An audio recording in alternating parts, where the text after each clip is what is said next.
je vais vous énoncer 3 métamorphoses de l'esprit. Comment l'esprit devient chameau, comment le chameau devient lion, et comment enfin le lion devient enfant. Il est main fardeau pesant pour l'esprit fort et patient que le respect anime. Sa vigueur réclame les fardeaux les plus lourds. Qu'y a-t-il de pesant? Ainsi interroge l'esprit courageux. Et il s'agenouille comme le chameau, et il veut qu'on le charge bien. Quel est le fardeau le plus lourd, ô héros? Ainsi interroge l'esprit courageux, afin que je le prenne sur moi, et que ma force se réjouisse. N'est-ce pas ceci, s'humilier pour faire mal à son orgueil? Faire luire sa folie pour tourner en dérision sa sagesse?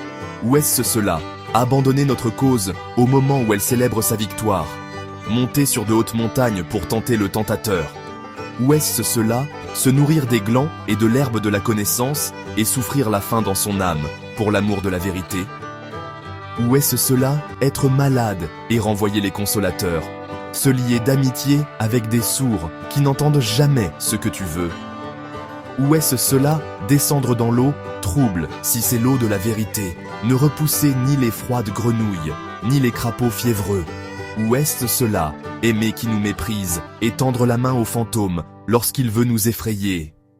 L'esprit courageux assume tous ses fardeaux pesants, tel le chameau qui sitôt chargé se hâte vers le désert, ainsi se hâte-t-il vers son désert.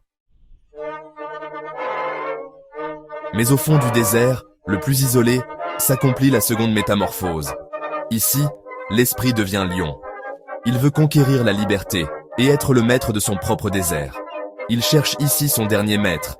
Il veut être l'ennemi de ce maître et de son dernier dieu. Pour la victoire, il veut lutter avec le grand dragon. Quel est le grand dragon que l'esprit ne veut plus appeler ni dieu, ni maître? Tudois s'appelle le grand dragon. Mais l'esprit du lion dit « Je veux ». Tudois le guette au bord du chemin, étincelant d'or sous sa carapace, aux 1000 écailles, et sur chaque écaille brille en lettres dorées. Tudois. Des valeurs maintes fois séculaires brillent sur ses écailles, et ainsi parle le plus puissant de tous les dragons. La valeur de toute chose brille sur moi. Toute valeur a déjà été créée, et toutes les valeurs créées sont en moi. En vérité, il ne doit plus y avoir de « je veux ». Ainsi parle le dragon. Mes frères, pourquoi est-il besoin du lion de l'esprit? N'avons-nous pas assez de la bête robuste qui renonce et qui se soumet?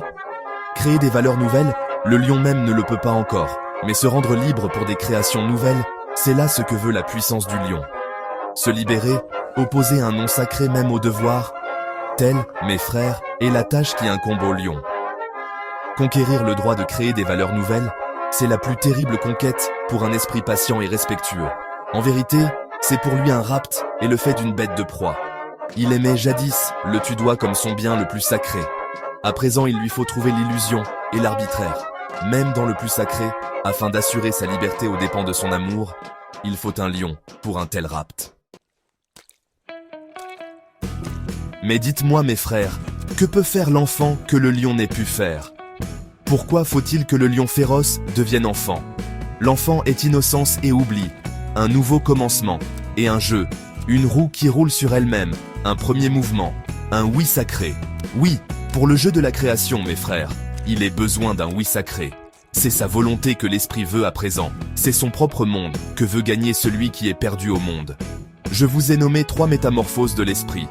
Comment l'esprit devient chameau, comment l'esprit devient lion, et comment, enfin, le lion devient enfant. Ainsi parlait Zarathustra. Et en ce temps-là, il séjournait dans la ville qu'on appelle la vache multicolore.